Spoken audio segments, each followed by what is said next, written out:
Sasa mimi nikiwa kama mwenyekiti wa kitongoji cha Kireio ambalo limetokea tukio la mauaji.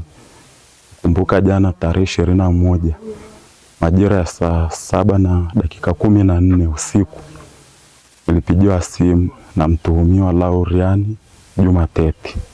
Kanipigia simu, nilipopokea simu ananiambia mwenyekiti, kampikia naam, kwa nakupa taarifa ya hapa nyumbani kwangu. Kuna shida. Nikamuuliza shida gani? Akaniambia mimi nimemkata mtoto wangu mguu. Nikamwambia unasema? Akaniambia nimemkata mtoto wangu mguu. Kamuuliza umemkata sana? Akaniambia ndio, yani sio unavyojua wewe, nimemkata kama mtu anavyokata mti. Imefika saa 10:42 napigiwa simu na namba nyingine ya Frank Karia, Dennis Karia.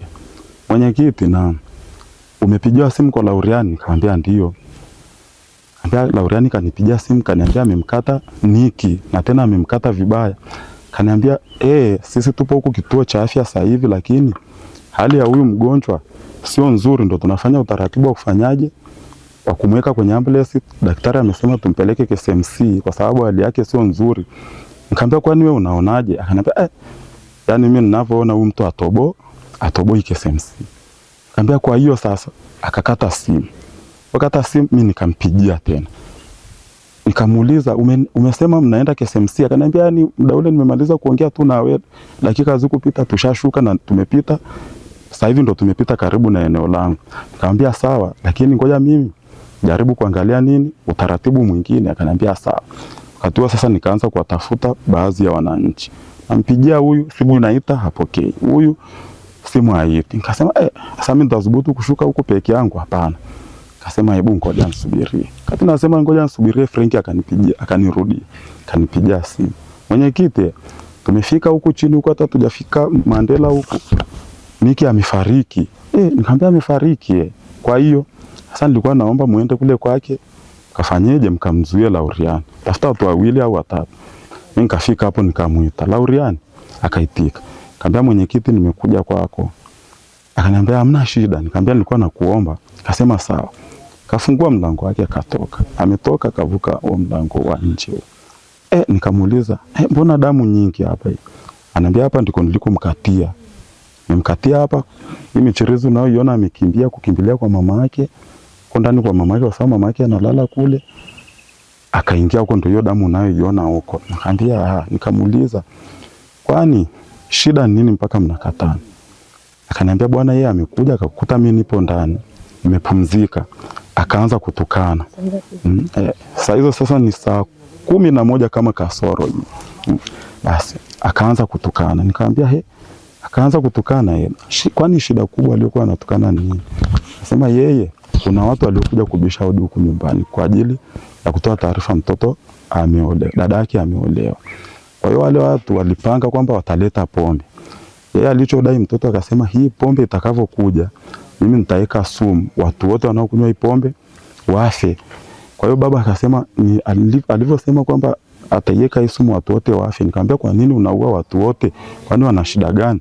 Akaniambia na wewe toka ndani. Wakati nyanyuka pale akaja akanichukua akanivuta akanitoa nje. Alivyonitoa nje, kumbe alikuwa na jembe, kuna jembe. Akasema akanipiga nalo lile jembe. Nipiga nalo mimi nikakwepa. Nimekwepa, nikaona huyu kwa kweli anaweza kaniua, kwa sababu alimwambia kwamba wewe unataka kuniwahi, sasa mimi nataka nikuwahi wewe. Baba sasa akasema kanyanyua, kuna panga lilikuwa pembe. Kanyanyua akamkata huo mguu.